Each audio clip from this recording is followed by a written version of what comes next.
허락하신 하나님의 말씀은 사도행전 16장 1절로 5절까지 말씀입니다.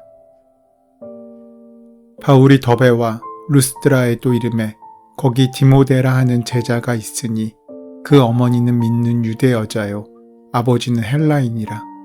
디모데는 루스드라와 이고니온에 있는 형제들에게 칭찬받는 자니 바울이 그를 데리고 떠나고자 할새 그 지역에 있는 유대인으로 말미암아 그를 데려다가 할례를 행하니 이는 그 사람들이 그의 아버지는 헬라인인 줄 다 알미러라. 여러 성으로 다녀갈 때에 예루살렘에 있는 사도와 장로들이 작정한 규례를 그들에게 주어 지키게 하니 이에 여러 교회가 믿음이 더 굳건해지고 수가 날마다 늘어가니라. 사도 바울은 공식적으로 3차례에 걸쳐 선교여행을 합니다. 그런데 이 3차례의 선교여행은 모두 다 성격이 다릅니다. 1차 선교여행 때에는 무조건 복음의 씨를 뿌리는 여행이었습니다. 듣든 안 듣든 반대하든 반대하지 않든 복음을 뿌리는 것이었습니다. 그래서 죽을 고비도 넘기고 매도 맞는 많은 환난을 겪게 됩니다. 그리고 5년 만에 떠난 2차 선교여행은 복음의 씨앗을 뿌린 지역을 거꾸로 거슬러 갑니다.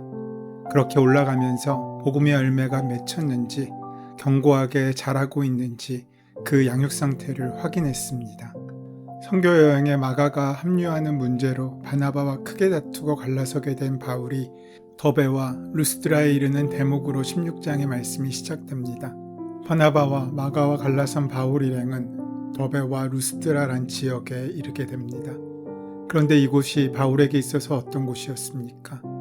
1차 전도여행 당시 바울이 안진뱅이 병자를 고치자 지역 사람들에게는 제우스와 헤르메스로 추앙을 받았지만 다른 한편으로 유대인들에게 돌에 맞아 죽을 정도가 된 위험한 지역이었습니다.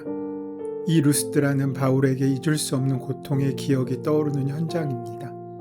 1차 전도여행 때 유일하게 회당이 없었던 곳이 이 루스드라입니다. 그 말은 유대인이 10명도 없었다는 말입니다. 이곳에서 병자를 고치고 사람들의 환호를 받다가 안디옥과 이고니온에서 온 유대인들의 충동으로 사람들이 바울과 그 일행을 돌로 쳐서 죽이려고 시도했던 곳이었습니다. 바울에게는 이 지역을 떠올릴 때마다 큰 아픔이 떠올려지고 트라우마가 있는 곳이었을 것입니다. 다시 한번 생각해 보시기 바랍니다.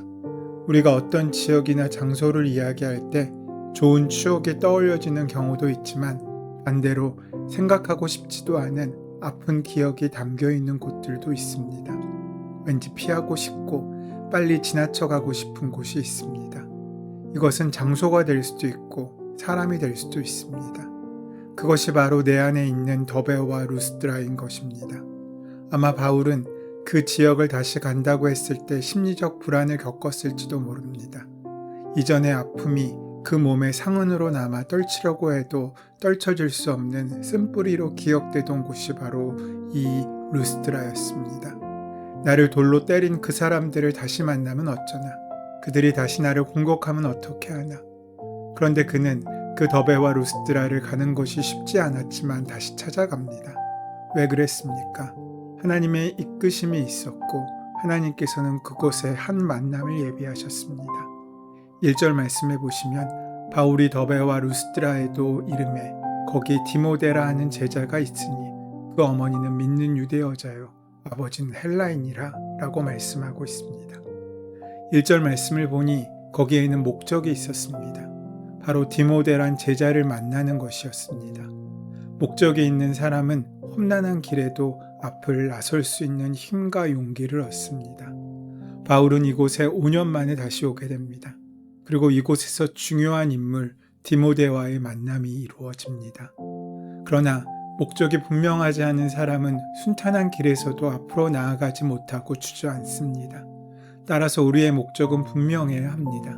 물론 그 목적은 하나님 앞에서 진실되고 옳아야 합니다. 바울은 바나바와 마가와의 갈등으로 인해서 전도여행 초기부터 그 마음이 힘들었을 것입니다.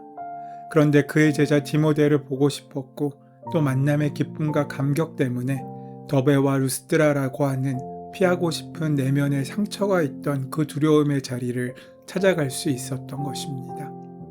성경은 디모데에 대해서 두 가지로 우리에게 소개하고 있습니다.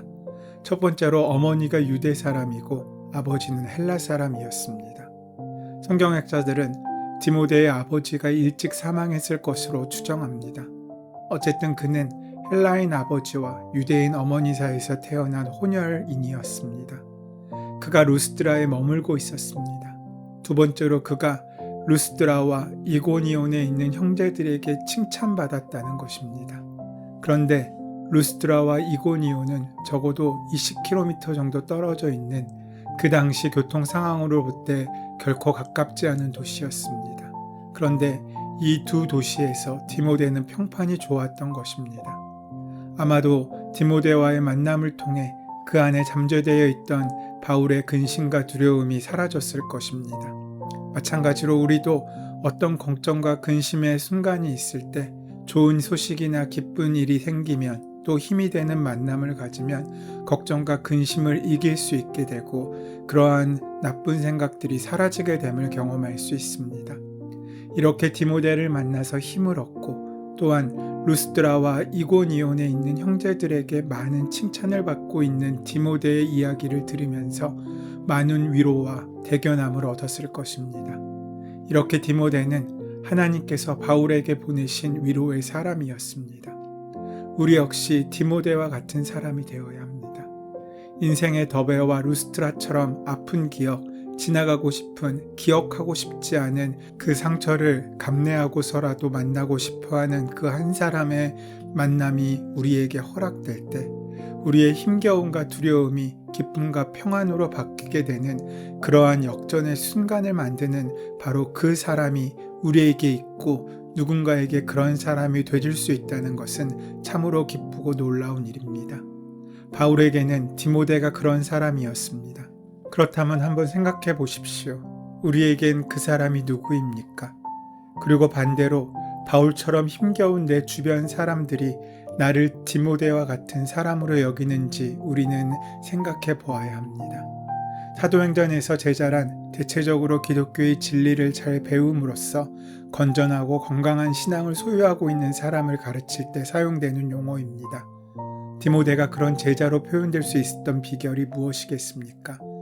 바울의 양육도 중요했지만 그를 신앙적으로 잘 길러낸 것은 바로 디모데의 어머니였던 로이스와 외할머니인 유니게였습니다.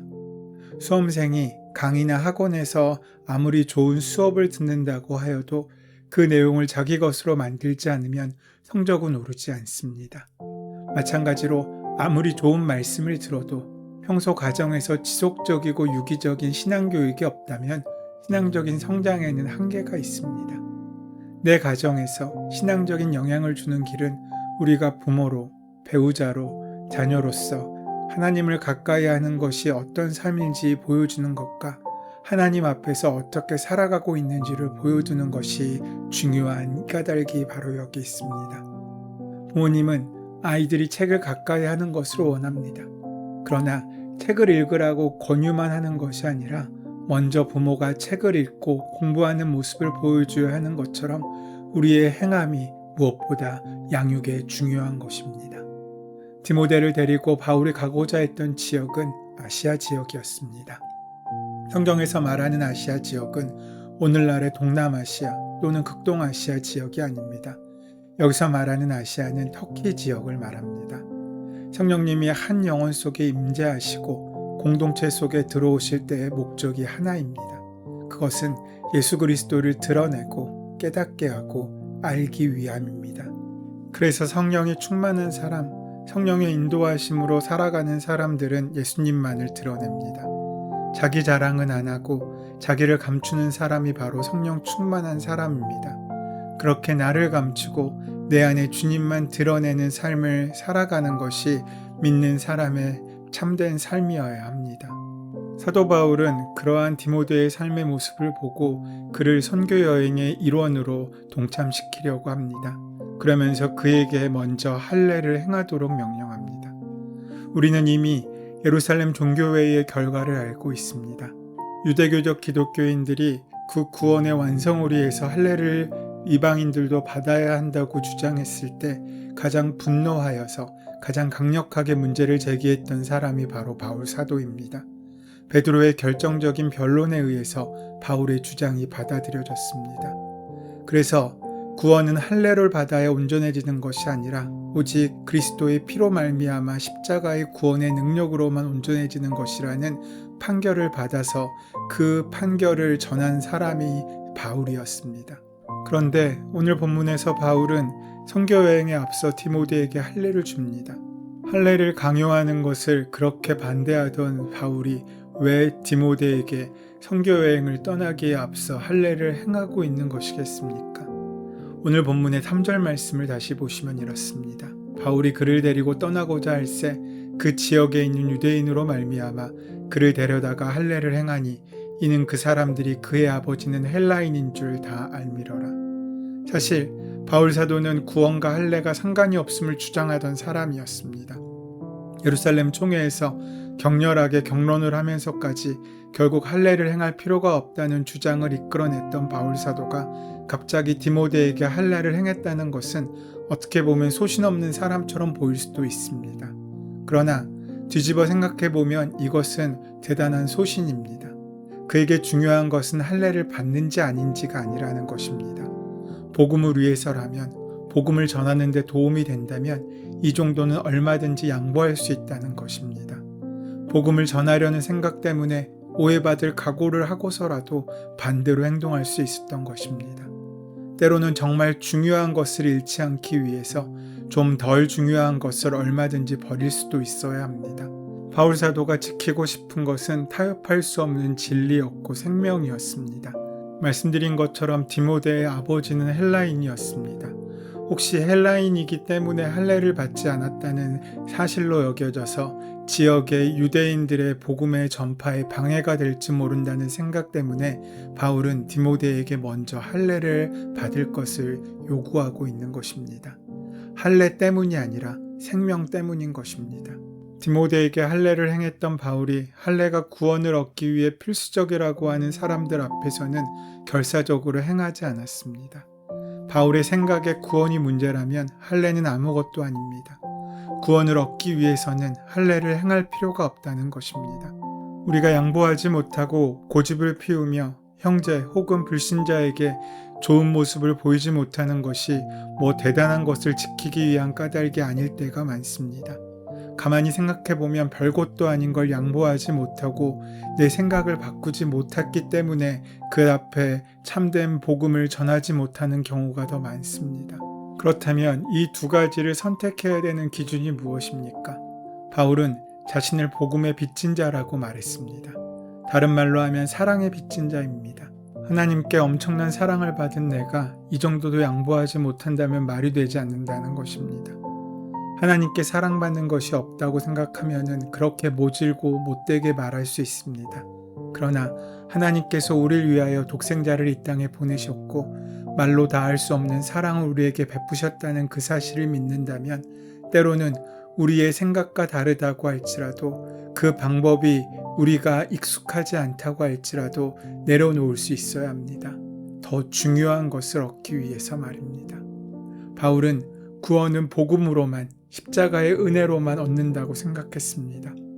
하지만 유대인에게 복음을 전하는데 장애가 돼서는 안 되겠다고 판단하여서 유대인의 표시인 할례를 디모데에게 받게 하고 그 선교 여정을 출발한 것입니다. 이것이 바로 바울의 의도입니다. 바울은 디모데가 전도 여행 중에 이방인들을 만났을 때 자기 역할을 충분히 감당할 수 있을 거라고 생각했습니다.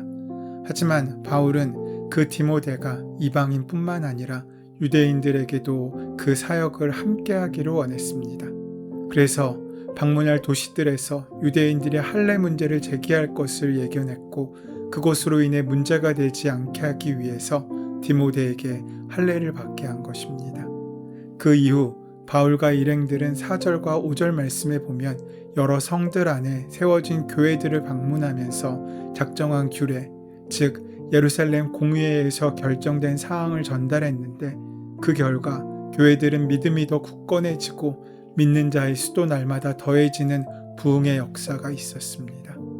바울은 단 한 번도 할례를 행해야 된다고 말한 적이 없는 사람입니다. 그런데 디모데에게 할례를 행한 것은 복음을 전하기 위함이었습니다. 복음을 위해서라면 양보하고 물러설 줄 아는 참된 지혜가 그에게 있었습니다. 오늘 우리에게도 그러한 지혜가 있어야 되지 않겠습니까? 그 지혜로 살아가는 복된 하루가 되시기를 소원하고 축원합니다. 은혜의 주님, 하나님께서 우리를 사랑하셔서 그 손길로 인도하여 주시고 우리의 눈물을 닦아주시고 힘을 주는 사람들을 만나게 하시니 감사합니다. 우리의 생각이 아니라 주님의 마음으로 복음의 지경이 넓어지며 영적인 은혜를 누리는 복된 하루를 살게 인도하여 주시옵소서. 예수님의 이름으로 기도드립니다. 아멘. 이제 오늘 이 아침 우리에게 허락하신 본문의 말씀이 오늘 나에게 주시는 말씀으로 만나지기 위하여 본문의 말씀을 깊이 묵상하시고 함께 기도하는 시간 가지도록 하겠습니다. 함께 기도합니다.